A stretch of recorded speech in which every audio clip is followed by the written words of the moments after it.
11월 24일 월요일 복음 이끄는 일상 시작하겠습니다. 오늘 제목은 위선과 행위를 경계하라라는 제목이고요. 우리 복음 중심 삶이라는 성경부 교제할 때 굉장히 매주 반복했던 그런 내용입니다. 그 복음은 두 가지, 내가 죄인 되었다는 것과 동시에 내가 하나님의 사랑을 받는 자녀라는 것을 선명하게 부각합니다. 하나님을 향해서는 하나님의 거룩하심에 대한 인식이 커지고, 자신을 향해서는 죄성에 대한 인식이 커지는 거죠. 나를 보면서 신앙이 깊어지고 그리스도의 십자가를 경험하면 '내가 정말 죄인이구나.'라는 걸 깨닫고, 하나님이 나를 너무 사랑하시고 하나님이 거룩하신 분이시다라는 것을 더 깊이 깨닫습니다. 그게 그리스도의 십자가를 깊이 이해할 때 그렇게 되는 거죠. 십자가를 이해하면 내 죄가 얼마나 크면 예수님이 저렇게 십자가에 죽으셔야지만 될까 하면서 나의 죄성을, 또 하나님이 얼마나 나를 사랑하시면 저렇게 나를 위해서 십자가에 돌아가셨을까 하는 그리스도의 사랑, 그리고 죄를 미워하시는 하나님의 거룩하심, 그 다 십자가 안에서 다 이루어지는 거죠. 그래서 복음은 나의 죄인됨을 깊이 자각하는 회개와 하나님을 향한 믿음을 통해 우리를 거룩하게 만듭니다. 하나님은 더 커지고 나는 더 작아지고, 그래서 우리는 더 겸손하게 하나님을 의지할 수 있습니다. 그러나 복음의 은혜가 지속되지 않을 때, 그리스도의 십자가를 우리가 이제 잊어버릴 때, 우리는 자신의 행위를 통해 하나님의 거룩하심을 누리려고 하고 자신의 죄성을 가리고 싶어 위선적 행동을 하게 됩니다.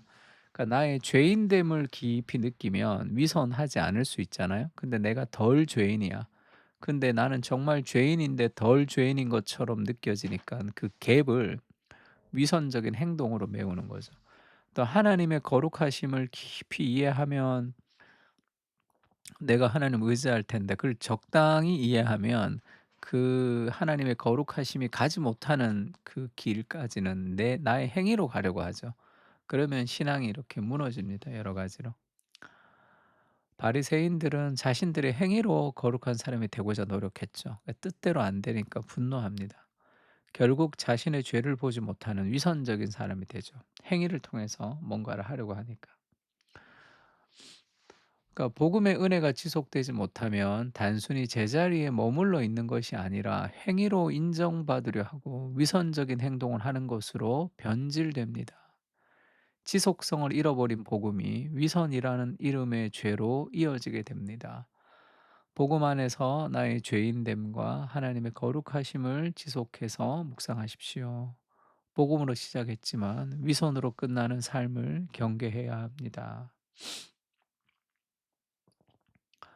그 로마서 3장 28 절에는 "그러므로 사람이 의롭다 하심을 얻는 것은 율법의 행위에 있지 않고 믿음으로 되는 줄 우리가 인정하노라." 이렇게 얘기하죠.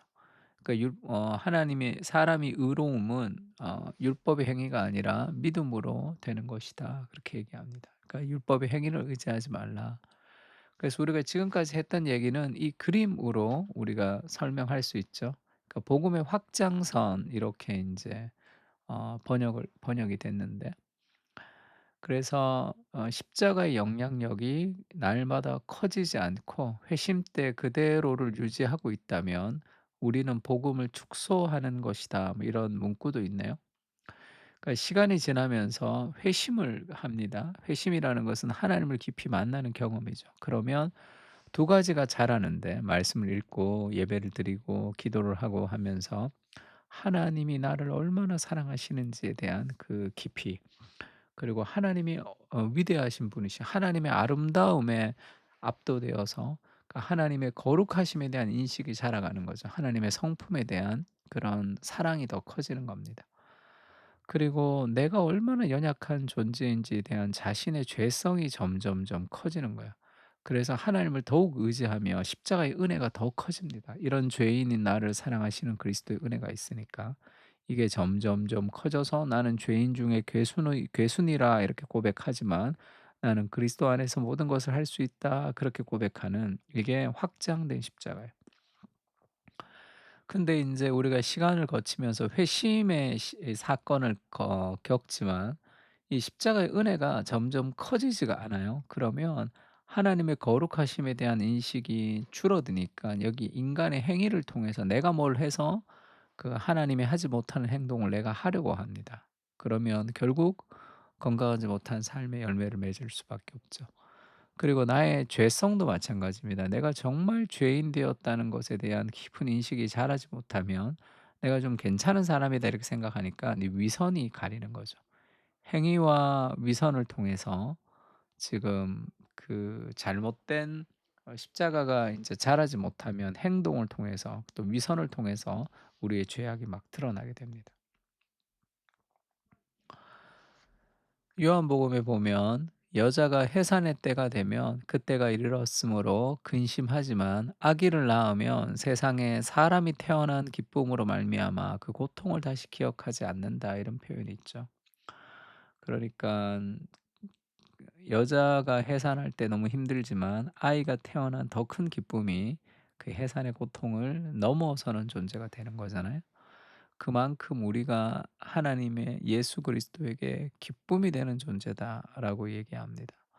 이 그리스도의 사랑과 기쁨이 되는 존재라는 것을 깊이 인식할 때 우리가 나는 죄인이지만 하나님의 사랑받는 기쁨의 존재라는 것을 인식할 때 우리는 행위를 통해서 뭔가를 증명하려고 하지 않고 또 나의 죄성을 위선을 통해서 좀 더 괜찮은 삶인 것처럼 우리가 어 자기를 그렇게 꾸미지 않는 거죠. 외식하지 않게 됩니다. 그 우리가 복음을 더 깊이 이해하게 하시고 행위와 위선이 아니라 그리스도의 십자가의 사랑을 알아 기쁨과 은혜를 회복하게 하옵소서. 나는 주님의 기쁨입니다. 주님의 기쁨은 내 안에 있습니다. 그 말할 수 없는 영광스러운 즐거움을 기뻐하게 하옵소서. 슬픔의 세상 속에서 기쁨을 맛보게 하소서. 아멘. 행위와 위선이 아니라 그리스도 십자가의 복음의 은혜가 우리를 더 사로잡을 수 있도록 같이 하나님의 사랑을 좀 묵상하면서 기도했으면 좋겠습니다. 다 같이 기도하겠습니다.